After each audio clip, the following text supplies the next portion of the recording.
Well, Happy New Year, everybody. This is me, the first day of the year, with my penguin pajamas on.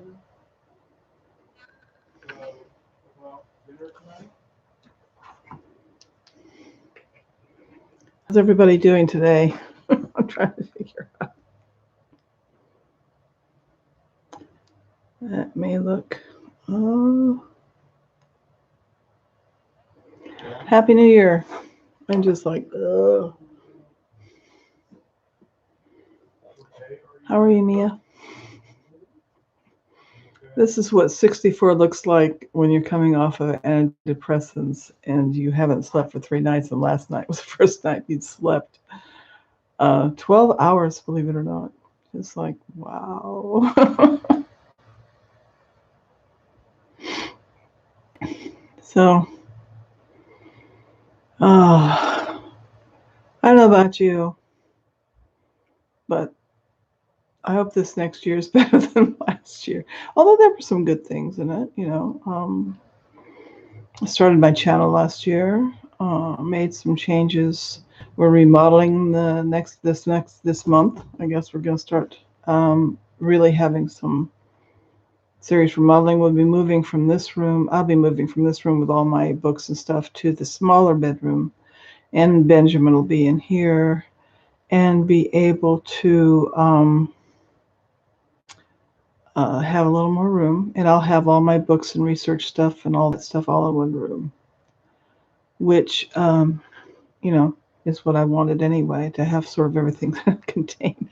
Trying to contain me, that is the question. Can you do it? Can you put me in a box to expect me to stay in it? Maybe not. Maybe not. Anyway, I just wanted to give you guys an update on. Now, I didn't. I got off tramadol a couple of years ago. Now, when I first went on tramadol, it was for my fibromyalgia pain. Now, it's a class 1 substance, I guess that's what they call it. And when I first got, I get these huge bottles, you know, that were worth 33 months worth now. Hey, David, Happy New Year. This is me on the first day of the year. Like, there's nowhere to go but up from here, people. Anyway, so I got off tramadol a couple of years ago, and because anytime you skip a dose, you start feeling more pain than it was treating in the first place. I ramped down as much as I could, then I cold turkeyed the rest of it, had 2 weeks of feeling horrible. And it's understandable why people, when they come off of these very serious pain relievers, they go to the illicit stuff, because their doctors won't help them get off of it, or they won't ask their doctor, help me ramp down. They just stop giving it to you. It's like everything's always, the policies are not made by people who care. The doctors are wonderful, but they are limited by what they're told they can do and can't do. So here I have, then, and the same doctor that gave me the tramadol gave me the Cymbalta is no longer with the medical group I was part of. So what we got going here is that they didn't fill my Cymbalta for like two weeks, okay, even though I sent in a request. Now, I'm not taking Cymbalta for severe depression. Let me make that a point. If you take an antidepressant for severe depression, you should have a psychiatrist that's monitoring you. Mine was just a regular doctor. It was done for pain, which is a common medication given to people that have fibro or other musculoskeletal pain. And so this is like a protocol. They have protocols of what they use. You know, nobody does their own thinking anymore. They're just like, well, this is what we do. If we don't, this doesn't work. I swear they're given a cheat sheet and that they follow it. And it's like, nobody does any independent thinking. I had a nurse practitioner that I no longer can see because my insurance company just out of the blue decided, oh, we're not covering Dignity Health anymore. You'll have to find all new doctors in the new year. So here I am with no medication. Doctors are leaving. I'm leaving the area where the doctor was.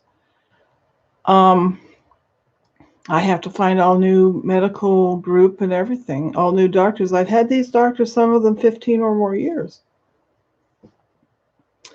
And so they just up and says, oh, we're at the mercy of the pharmaceutical companies and the insurance companies. Corporations are people now. We are not, apparently. And the people in the medical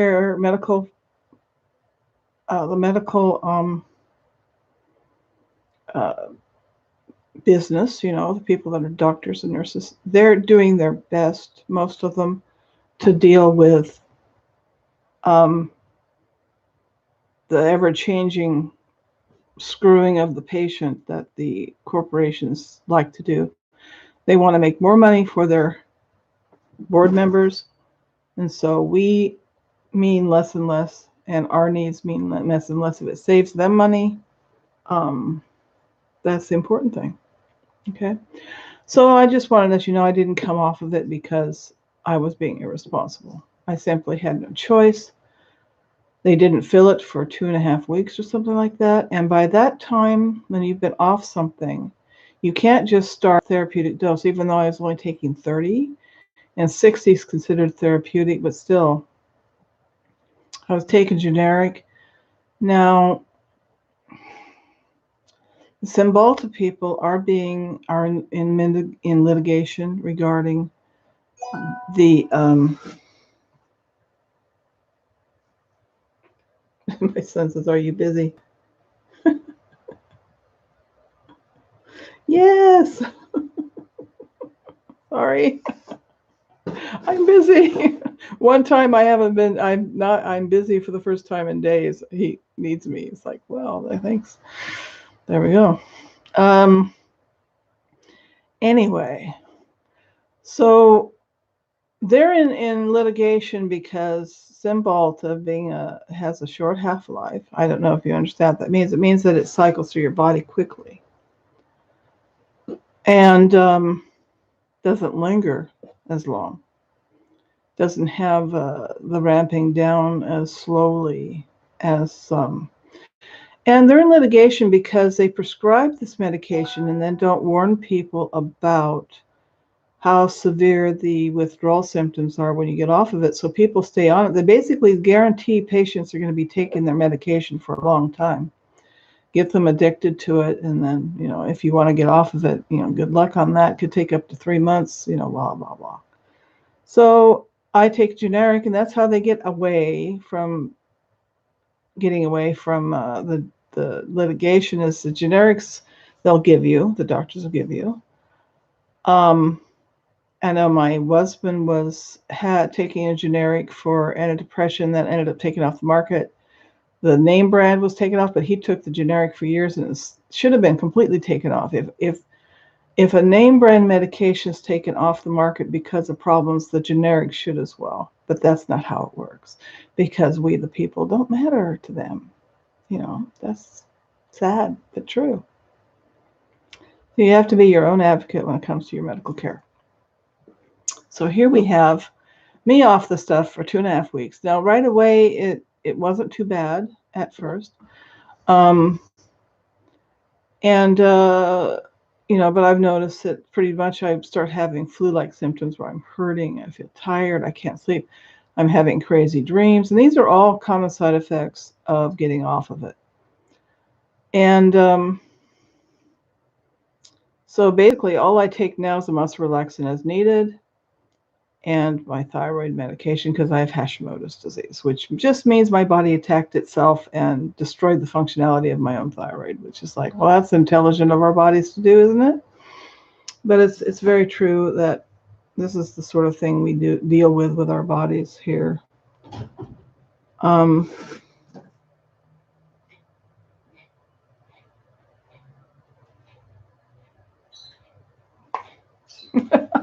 Anyway, so that's the drama that I've been going through at the end of this year. On top of the shift changes and the eclipse and the transitions astrology wise, and I'm beginning back in the day when all this stuff was like, and you may still feel this way, it's all fantasy stuff. This is not real stuff. As we travel through timelines, if we're Mandela affected, we're starting to realize the things that were just considered woo-woo weird stuff is real stuff. Was it always real stuff? Maybe not, but it is now. Somehow it is now. The program has decided to bring a little fantasy into our lives, and not necessarily in a good way, but an interesting way, if nothing else. So here we were. So here I am, coming down off of the Cymbalta. And there were a day or two when I felt a little murderous. I didn't have the patience that I normally have, in putting up with certain behaviors and people. But because I do have a frontal cortex that tells me, no, that's not a good idea to kill this person, I did not. So may we all be grateful for that. May we all be grateful for that I didn't go off and say what I thought, which I think saying what you think is highly overrated sometimes. Sometimes it's just better not to say anything. It's not helping. It's not helping. Anyway, so now, last night I took over-the-counter sleep aid, which is basically an antihistamine. And did I bring it in here? Oh, here it is. Now, I used to take this before I started taking antidepressant. I used to take this, it's called 5-HTP. Get it at Costco, but I've ordered some different kind, and I took that yesterday. Now, that's a natural way. Yeah, basically. But anyway, and I remember this used to help me, and I know there's been real clinical work done on it, and that it's actually legitimately raises your serotonin levels. Of course, meditation will help too. I'm going to have to start doing that too, and basically, staying as positive as possible. That you don't.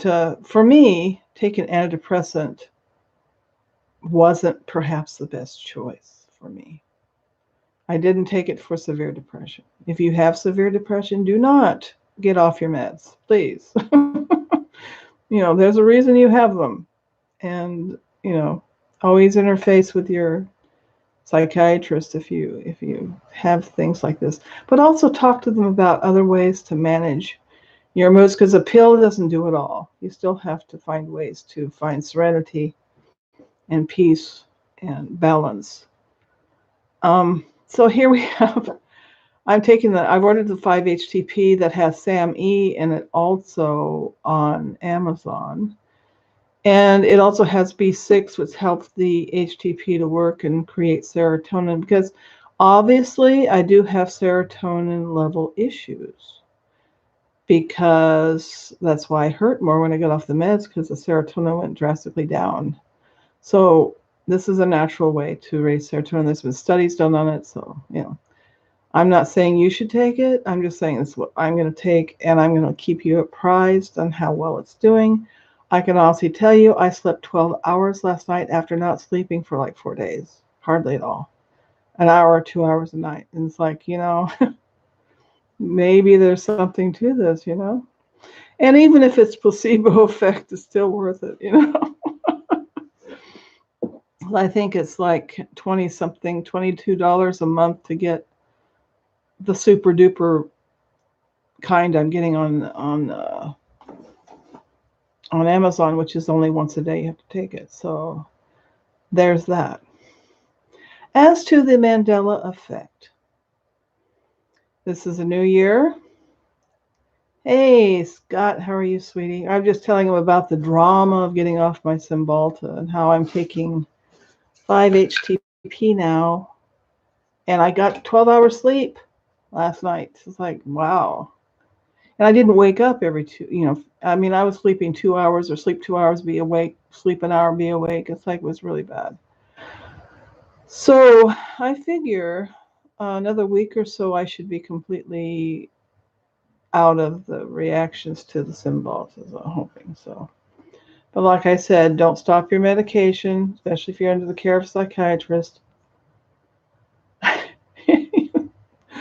Yeah, part of the reason I look so rough, I don't have makeup on, I have my hair up, I'm wearing my penguin pajamas, my penguins, my penguins, my penguins. Aren't they cute? I'm just a little girl inside, really. I may be old on the outside, but I'm a kid inside. I'll be honest with you. I never planned to grow up. I may be getting older, but I'm not going to grow up. No, no, no, no. um, the ME is an interesting thing, and I know Cupid's been working like a little crazy girl, making videos, and she'll be having them up pretty soon. She has so many ME animals that it's just she'll get a headache when she works too hard on it. I said, no, honey, you get migraines. Just give yourself a break. Hey, Toys, Toys. Hi, how are you? But I mean, I think if anything we do this coming year, ME related or not, we need to take care of our health and ourselves, because we're not surrounded by a lot of um, entities that care about how we are doing as an individual. Even though in the medical area, I do have a degree in occupational therapy assistant, and I can tell you from here that most of the people that work in the medical field do so with a pure and loving heart in the beginning, but that the system will just beat them down. It'll exhaust them, stress them, and overwork them. I mean, this is true of just about any field in the world, is that the individual is so unimportant to the bottom line of making money for the man, so to speak, for the corporation. Corporations are people, and we are not.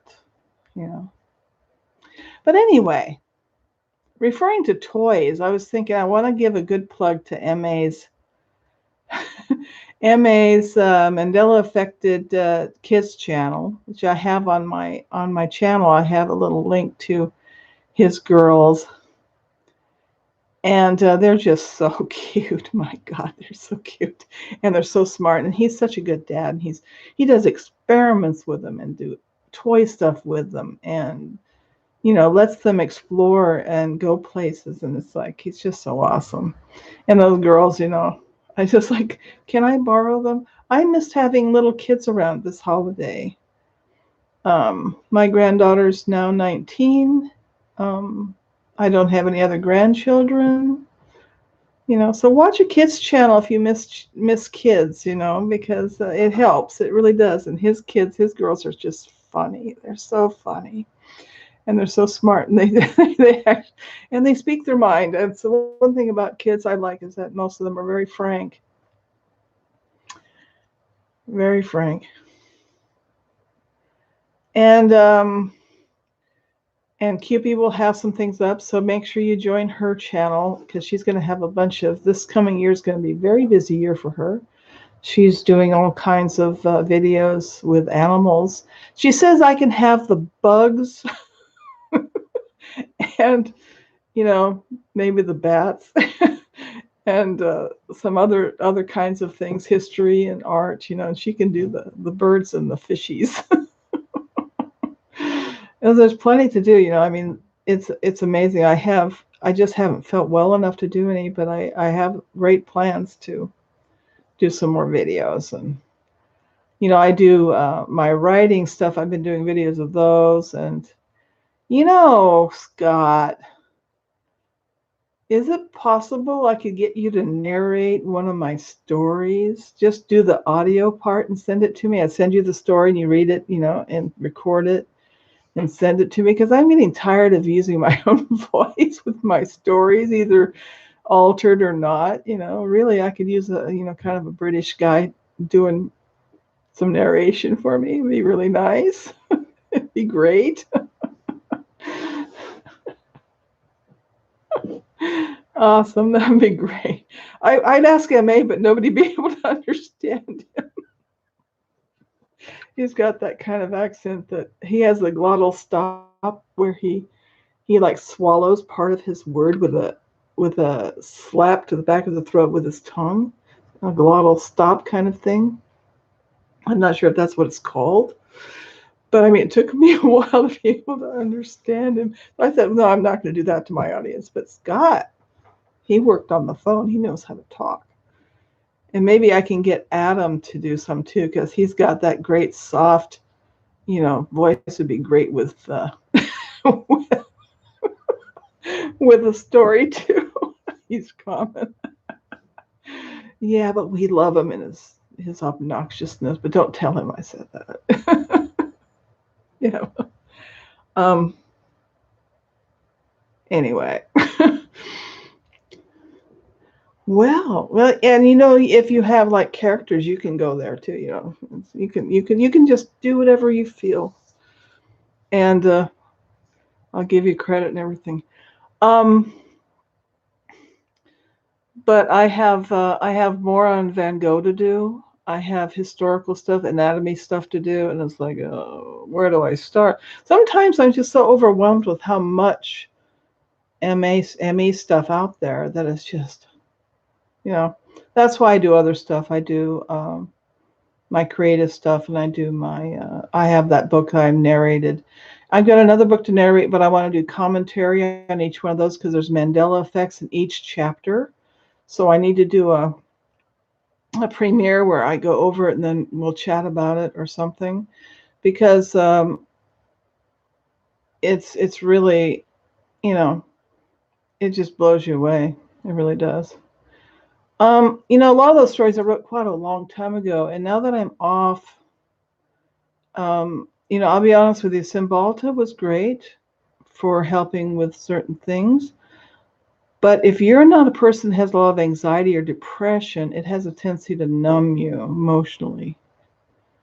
And I don't know if you notice, I'm a little more hyper than I used to be. My personality is going to be a little different because I'm off this medication. So I'm going to be a lot more, maybe a little more snarky. I don't know. Kind of a smart ass anyway. It's just part of my nature. But thank you for that, Toys. I love to write, and I'm hoping to get back into my writing some more. But I have still lots left to put up. I even have love stories and love poetry and everything. I'm not sure the world's ready for some of that, though. Some of it's just not appropriate. I know, looking at this old lady, you think, oh, where would she find that? Well, you never know. Writing is it's like any creative pursuit. If you have an interest in anything creative, now I watch a lot of tarot. I do tarot for myself and my friends. And my mom got me my first deck when I was in high school, and her friends didn't want me to read them anymore because I was too accurate. They didn't want to hear the truth, You're afraid of the truth, don't ask the question, dear. But here, I have a nice collection of decks, and I'm watching, a lot of tarot on YouTube, and I'm trying to see, because I realized nothing was really random in the reality we're in now. Things that were myths are legends, and then they become real, as Ava was talking about in her stream. And it's something that we've discussed, how things that used to be totally mythic are now being seen.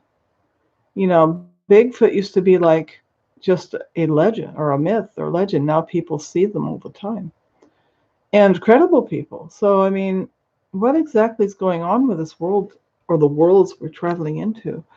What do we expect to find? I think we affect what we experience in a great deal, and what we accept as a possible. Keeping an open mind, you better be ready to see some pretty weird stuff in 2020. We're in the roaring 20s again, people. This is a new decade. The energies, according to the astrologers and the tarot people and the intuitive people, it's going to be a rocking year. It's going to be a year where we get out of our comfort zone, a lot of us, and we start exploring some new creative areas, or we start letting people see the creative part of us. because it's like we have to find something creative to do because that's how we feed our soul. And this world's really hard on us physically, mentally, emotionally. This world is not an easy place, and you really have to step back and relook at things and start saying, well, I don't need to be a part of that. Yeah, comfort zone, I really don't know what that is either. It's like when you have a family, I don't think you ever get in a comfort zone because you're always challenged. I think you agree with that, Mia, that when you're surrounded by people all the time, it's not like I live at home. I alone. I have two sons live with me. I have a husband next door. I have a daughter in town. It's not like I'm ever alone. I am always surrounded by people who want to know something, want to ask me something, want to complain to me about something I've done, maybe, I don't know. Um, but with the remodeling going on and all the changes, and we have a dumpster in front that we've gotten rid of all our old couches and stuff. I mean, we filled up this dumpster, this big, huge dumpster. And we also have a neighborhood pickup next, on Friday. We're just getting rid of all the stuff that no longer serves us. And that, as all the spiritual and intuitive people said, that when you get rid of stuff you don't need, stuff you need comes to you. You manifest things you need. You have more energy coming to you. You have more opportunity come to you. It's a feng shui kind of thing where you tidy and get things in order that makes room for new things. And I think that if you think of it that way, that it's like my Cymbalta didn't get refilled for 2 weeks or so, I said, okay, that's the universe telling me time to get off of it. I don't argue with the universe. It's like,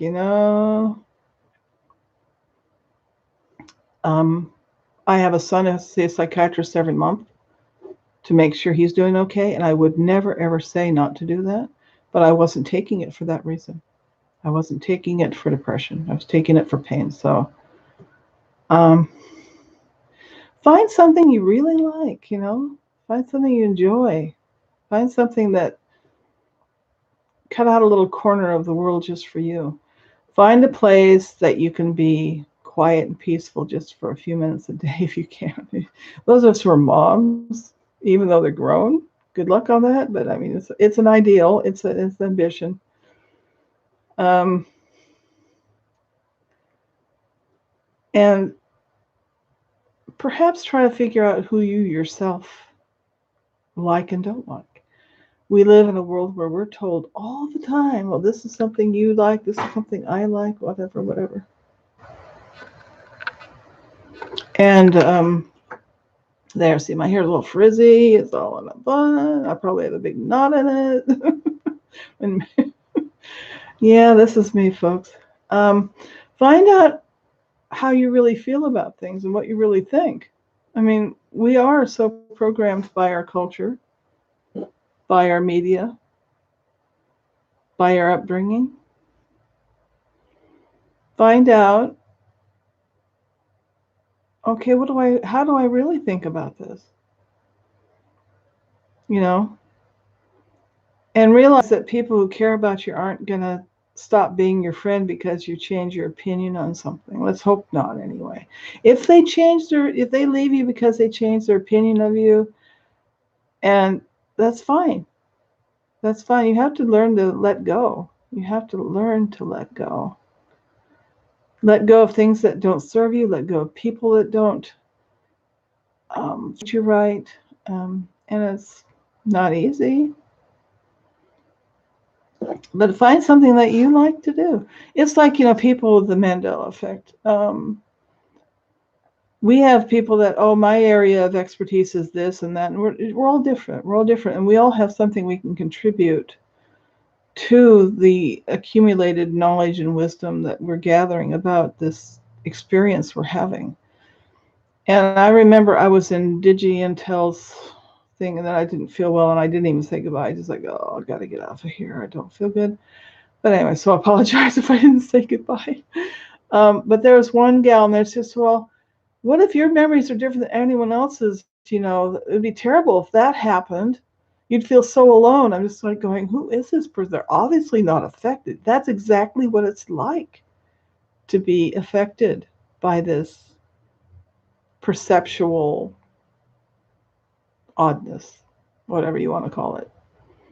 You do feel very alone. So people of like mind, try to hang with them once in a while so that you don't feel so alone.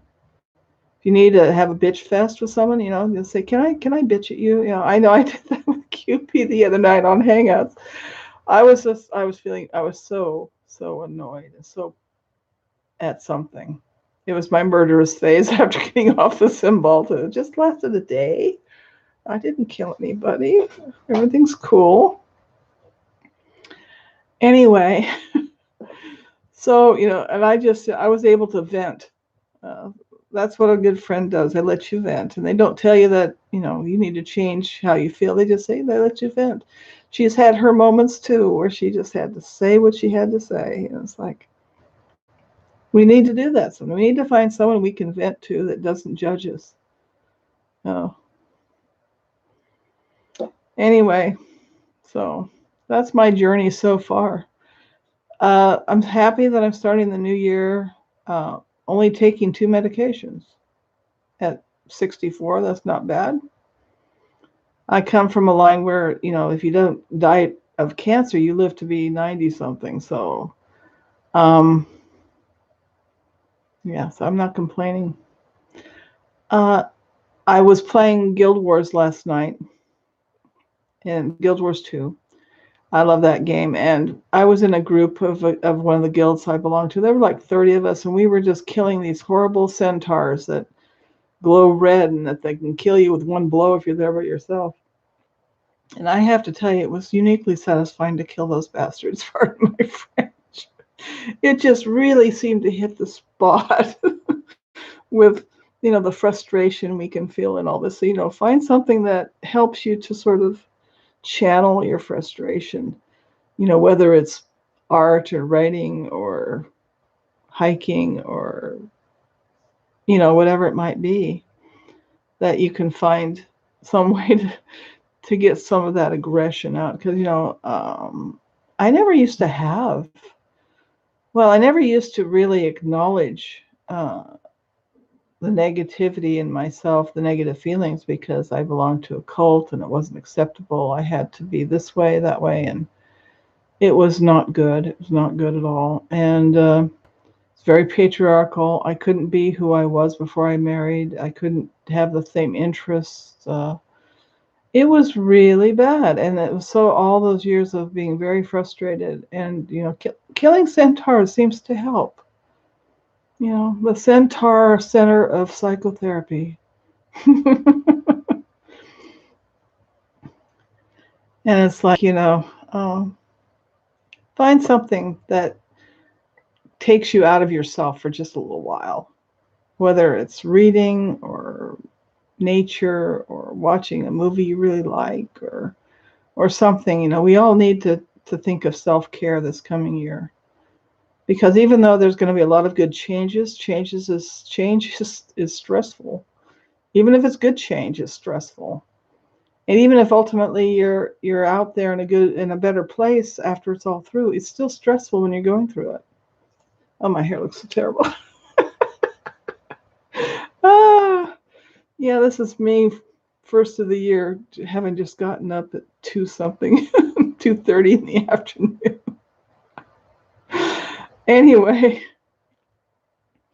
so I just wanted to wish you all a happy new year and all that, and I hope that your happiest dreams come true this coming decade.